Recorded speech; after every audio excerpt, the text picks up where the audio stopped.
Vamos ao segundo módulo da aula sobre cicatrização e tratamento de feridas, onde vamos falar sobre a classificação das feridas. Nós temos várias formas de classificar uma ferida. Dentre elas, o mecanismo da lesão é uma forma da gente classificar as feridas, o grau de contaminação dessas feridas e o tipo de cicatrização que acontece ali, tá? A gente vai falar um pouquinho de cada uma delas. Por exemplo, em relação ao mecanismo da lesão, nós temos, primeiramente, feridas consideradas incisas ou cirúrgicas. O que significa isso? São feridas que foram realizadas, o mecanismo do trauma que gera essa ferida foi um instrumento cortante, como, por exemplo, uma faca, um bisturi, uma lâmina, ou seja, um instrumento afiado que ele foi designado, esse instrumento ele foi produzido justamente para causar um corte na pele, ou um corte em determinada estrutura. Então, são feridas que normalmente elas são fechadas por suturas, justamente porque são feridas com bordas bem regulares, como vocês estão vendo aqui. O mecanismo de trauma ele é mais limpo, né? Ele é mais bem definido, então isso facilita a sutura dessa ferida aí. Já uma ferida contusa é uma ferida causada por um objeto rombo. Então, por exemplo, a gente tem aqui uma pancada com um pedaço de pau, uma paulada, né? A gente tem esses vários tipos de mecanismos que, né, sempre passa pela nossa cabeça, de formas de ferida contusa. Nessa ferida contusa, como a gente está vendo aqui no desenho, a gente pode até ter um rompimento, uma quebra da barreira cutânea, tá? Causando um sangramento aqui no local, mas mais importante que isso é a gente pensar que há também o traumatismo das partes moles com hemorragia e edema. Então, além da ferida cutânea, da quebra da barreira, da epiderme, da derme, enfim, a gente tem todo um mecanismo de trauma de partes moles que está envolvido nesse processo, diferente da ferida incisa ou cirúrgica que eu estava falando no slide anterior. As feridas lacerantes, então, essas são bem traumáticas, como vocês estão vendo aqui.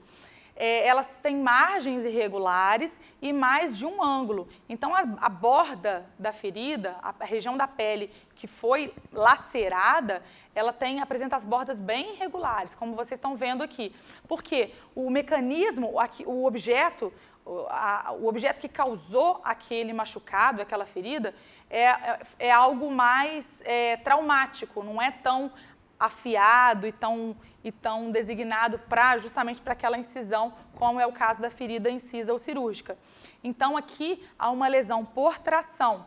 O rasgo ou arrancamento tecidual, ele está presente nesse tipo de ferida aqui, como, por exemplo, uma mordedura de um cão, tá? Então, há um rasgo da pele, um arrancamento de tecidos e essa ferida ela é bem irregular, as bordas bem irregulares. Já uma ferida perfurante é uma ferida que ela é constituída por pequenas aberturas na pele, pode ser uma ou podem ser várias aberturas, dependendo de quantas perfurações que aconteceram. E o importante é a gente lembrar que há o predomínio da profundidade sobre o comprimento na superfície. Então, o que acontece? Um exemplo muito típico, uma PAF, né, que é a perfuração por arma de fogo, ou um prego, por exemplo. Então, são feridas pontiagudas, né, elas causam uma perfuração na pele, a profundidade da lesão é grande, mas em relação à superfície, é uma extensão pequena, porque ela é mais profunda do que comprida em relação ao tamanho na sua superfície. Em relação ao grau de contaminação, essa é uma outra forma da gente classificar as feridas. A gente tem a ferida limpa, por exemplo. A ferida limpa é aquela que não apresenta sinais de infecção. Não são atingidos tratos respiratório, digestivo, genital ou urinário, que são tratos que, quando eles são atingidos, eles podem causar uma contaminação dessa ferida. Então, se eles não foram atingidos, não tem por que a gente se preocupar em relação a isso. A probabilidade de infecção aqui ela é bem baixa, 1 a 5% de chance de infecção, justamente porque é considerada uma ferida limpa, né? O exemplo aqui são feridas produzidas em ambiente cirúrgico, em que todo cuidado foi feito, não houve quebra de nenhuma técnica de asepsia, de antisepsia. Então, são feridas produzidas em ambiente cirúrgico e sem contaminação de tratos, enfim. diferente da ferida limpa contaminada. Essa ferida limpa contaminada ou potencialmente contaminada é aquela ferida em que houve uma contaminação grosseira daquela região ali.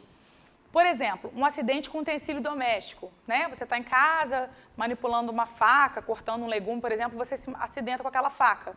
Aquela ferida é uma ferida limpa contaminada. Por quê? Aquela faca, por mais que seja um instrumento que está designado ali para fazer o corte de um material, aquela faca não foi esterilizada, então pode haver uma contaminação daquela região ali.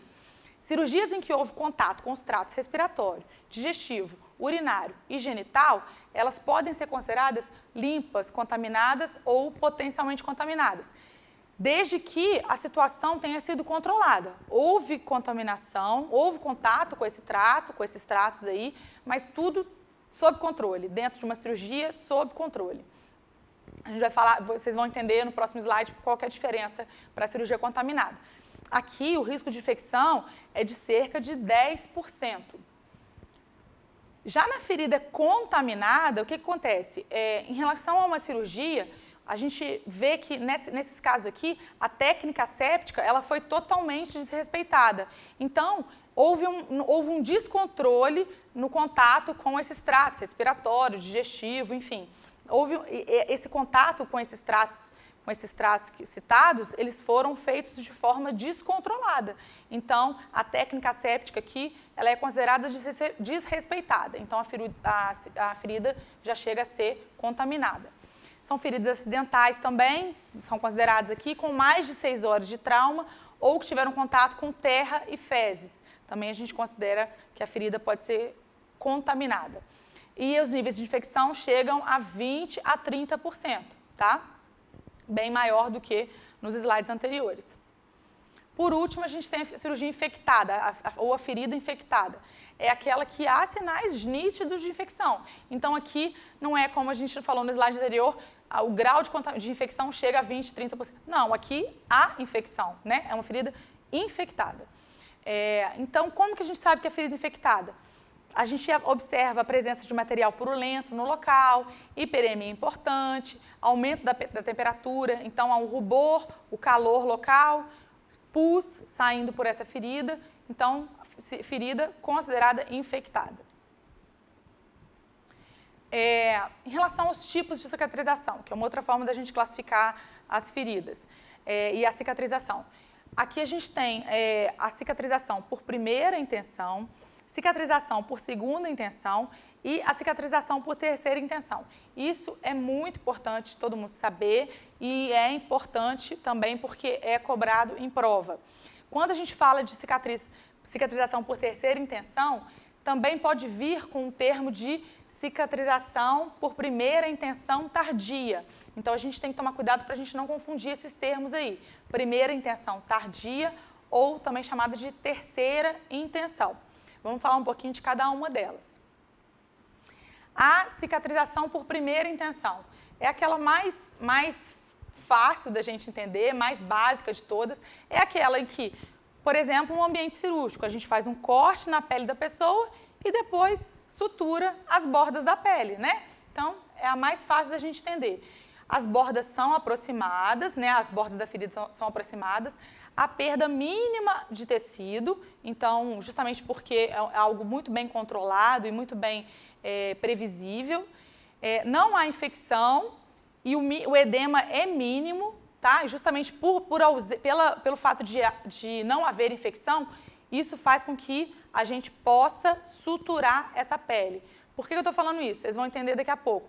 Se houver infecção nessa ferida, a gente não pode fazer uma cicatriz por primeira intenção, ou seja, a gente não pode suturar essa pele, tá? Porque a infecção, ela vai ser, como vocês viram no módulo anterior, essa infecção, ela vai prejudicar e muito a cicatrização. Então, a gente não pode suturar e aproximar completamente essas bordas. O tecido de granulação aqui, ele não é visível, justamente porque as bordas foram totalmente aproximadas e não há espaço ali para a formação de tecido de granulação externamente falando, né? Claro que há um processo, o tecido de granulação está presente em todas cicatrização, ele acontece, mas aqui ele não é visível, ele não é exteriorizado e a gente não consegue ver ele externamente na pele, tá? Justamente porque a gente aproximou completamente essas bordas da pele. Então aqui, um exemplo típico, um ferimento suturado cirurgicamente. Então aqui o processo já é bem diferente do que aquela cicatrização por primeira intenção. Por quê? Porque aqui ou existe a perda excessiva de tecido ou existe infecção. Então, o que acontece? São duas situações diferentes. Quando há uma perda excessiva de tecido, como que a gente está vendo aqui na foto, foi retirado um tumor de pele grande na região frontal do paciente, e esse tumor de pele, ele era tão grande, a retirada de pele era tão grande, que não permite a aproximação das bordas. Obviamente, aqui vocês conseguem ver isso. Essa pele aqui nunca consegue chegar na pele aqui embaixo. Então, o que foi optado pelo quê? Foi optado pela cicatrização por segunda intenção, justamente por causa desse primeiro critério aí, perda excessiva de tecido.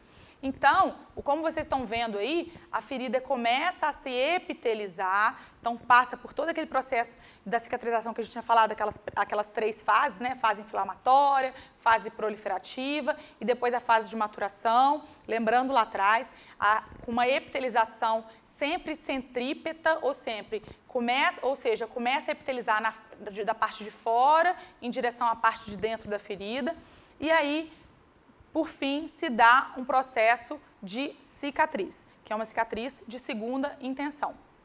Quando há infecção, é um outro exemplo em que a gente tem que optar pela cicatrização de segunda intenção. Por quê? Porque como eu estava falando lá na parte de cicatrização por primeira intenção, a gente não pode aproximar as bordas de uma pele em que há tecido infectado. A infecção ela é uma contraindicação da gente suturar aquele tecido. Então, a gente tem que esperar com que esse processo de infecção se resolva e a ferida cicatrize por segunda intenção, tá? Então, aqui, a aproximação primária das bordas, muitas vezes a aproximação não é possível, como nesse caso aqui, que está bem exemplificado para vocês, e as feridas são deixadas abertas e se fecharão por meio de contração e epitelização, tá? Então, é um processo mais demorado, ele demora mais tempo justamente para epitelizar do que uma cicatrização por primeira intenção. Terceira intenção, o que significa? Ou primeira intenção tardia, né? Como a gente estava falando lá atrás. É a aproximação das margens da ferida, pele subcutânea, após o tratamento aberto inicial. Então, o que acontece? Por exemplo, a gente fez uma ferida, tá? A gente provocou um corte na pele ali, e esse corte se infectou, essa ferida se infectou, como a gente está vendo aqui. Então, o que acontece? Ferida infectada significa que a gente não pode aproximar, a gente não pode suturar. Então, na presença de infecção, que deve ser tratada primariamente, para então ser suturada posteriormente. O que a gente vai fazer? A gente vai deixar esse processo se resolver, essa infecção se resolver, e depois que essa infecção se resolver, a gente vai, agora sim, aproximar as bordas dessa ferida, mas só depois que não tiver infecção aqui, como é o que está sendo representado aqui, esse pus, tá vendo? Essa secreção amarelada, isso é infecção. Quando esse leito estiver limpo, aí sim a gente pode reaproximar as bordas, tá? Então, por isso que a gente chama de primeira intenção tardia, o nome é muito fácil da gente entender. Primeira intenção tardia, ou seja, a gente faz uma sutura, uma aproximação das bordas, mas tardiamente. Por quê? Porque houve um processo infeccioso que atrapalhou e fez com que a gente postergasse essa aproximação, tá? Então, a gente está no pronto-socorro, tá? Chegou um paciente com uma ferida para a gente poder abordar. O que a gente vai ter que fazer? Isso é importante para vocês, tanto do ponto de vista de prova, de exame, quanto prática. Todo mundo vai ter que saber lidar com isso daí, tá? Primeira coisa que a gente tem que fazer é a irrigação abundante com soro fisiológico. Justamente por causa daquele processo que a gente estava falando lá atrás, que a ferida tem que estar limpa, tá? Uma ferida, para cicatrizar bem, ela tem que estar limpa. A ferida suja não cicatriza, tá? Ela infecciona, ela tem uma cicatrização retardada. Então, irrigação com soro fisiológico. Depois, o que a gente tem que fazer? Tirar corpos estranhos, porque os corpos estranhos também são prejudiciais à cicatrização. Aqui a gente está vendo uma ferida com vários corpos estranhos, né? Vários pregos, né? Uma ferida que está perfurante aí, né? Tem um conteúdo perfurante. Então, tirar todos esses corpos estranhos que vão prejudicar a cicatrização. Nós temos também que avaliar se vai ser necessário fazer o desbridamento das áreas desvitalizadas. Por quê? Porque se tiver área nessa ferida que está desvitalizada, que contém, por exemplo, material necrótico, o próprio nome já diz, o material está necrótico, ele está morto. Então, a gente tem que desbridar aquele material necrótico, aquela área desvitalizada, para poder estimular o processo de cicatrização sem aquele conteúdo, tá? E sempre, isso a gente não pode esquecer na hora da prova, conferir o esquema vacinal do paciente. Saber se as vacinas, se ele tomou as vacinas tudo direitinho, inclusive tétano, por exemplo, que é importantíssimo, né? A gente sempre tem que abordar desse ponto de vista aí também. Até porque a gente vai fazer uma prova que tem uma parte de preventiva, né? De saúde preventiva, medicina preventiva. Então, é muito cobrada essa questão de situação vacinal dos pacientes. Lembrar da nossa escada reconstrutora, isso é um tema muito recorrente na cirurgia plástica, mas que vocês têm que pensar nisso como forma geral. A gente sempre tem que partir do mais simples para o mais complexo. Então, a gente vê que, se a gente tem uma ferida, a primeira forma, a gente tem que priorizar para abordar essa ferida a partir do fechamento primário, ou seja, a sutura primária dessa ferida, né? Aproximar as bordas ali e fazer o fechamento primário, sem usar enxerto, retalho, nada disso, tá? Essa é a forma mais simples da gente abordar uma ferida que está ali chegando para a gente. Se a gente não conseguir o fechamento primário, como é o caso daquele tumor que a gente mostrou, né, no slide anterior, um tumor frontal grande, por exemplo, uma das alternativas é a gente fazer um enxerto na região. O enxerto, justamente aqui, ó, que a gente está mostrando aqui, ó, o enxerto significaria a gente tirar um pedaço de pele, né, vulgarmente falando, de uma forma bem grosseira para vocês entenderem, a gente vai tirar um pedaço de pele de uma região para colocar em outra região. Então, o enxerto do antebraço, por exemplo, é colocar na região frontal. Um exemplo só para vocês entenderem. Essa é uma forma que ela é mais complexa do que o fechamento primário, mas também é mais simples do que os retalhos, tá? O que significa o retalho? O retalho é a gente descolar um tecido, por exemplo, aqui a gente tem vários tipos de retalho, ó, 3 tipos de retalho, retalho de rotação, retalho de avanço, retalho de transposição, não vou entrar nesse detalhe aqui, mas enfim, são vários tipos de retalho em que a gente está descolando um tecido de uma região para poder cobrir uma região que está adjacente aqui. Esses são retalhos locais. Então, a gente está fazendo aqui, ó, por exemplo, uma transposição, retalho de transposição. Essa pele vai rodar, vai chegar nessa região aqui. Esse retalho aqui de baixo de rotação, o retalho vai rodar e vai cobrir o defeito que está aqui em marrom. Por último, o retalho à distância. Esse é o retalho mais complexo de todos, que é o retalho à distância e, inclusive, a gente considera aqui até, às vezes, o retalho microcirúrgico. Não vou entrar nesse detalhe aqui com vocês. Mas é um retalho que ele vai sair de uma região à distância, o próprio nome já diz, para cobrir uma ferida que tá realmente distante dessa região doadora de pele aí. Como a gente está vendo aqui, um exemplo aqui, bem típico para casos de reconstrução de mama, retalho de grande dorsal, do músculo grande dorsal. A gente pega a musculatura que está lá nas costas, tira esse retalho, né, e passa esse retalho para a região da mama para cobrir um defeito nos casos de reconstrução de mama. Assim encerramos este módulo. Você pode reforçar este conteúdo no nosso caderno digital.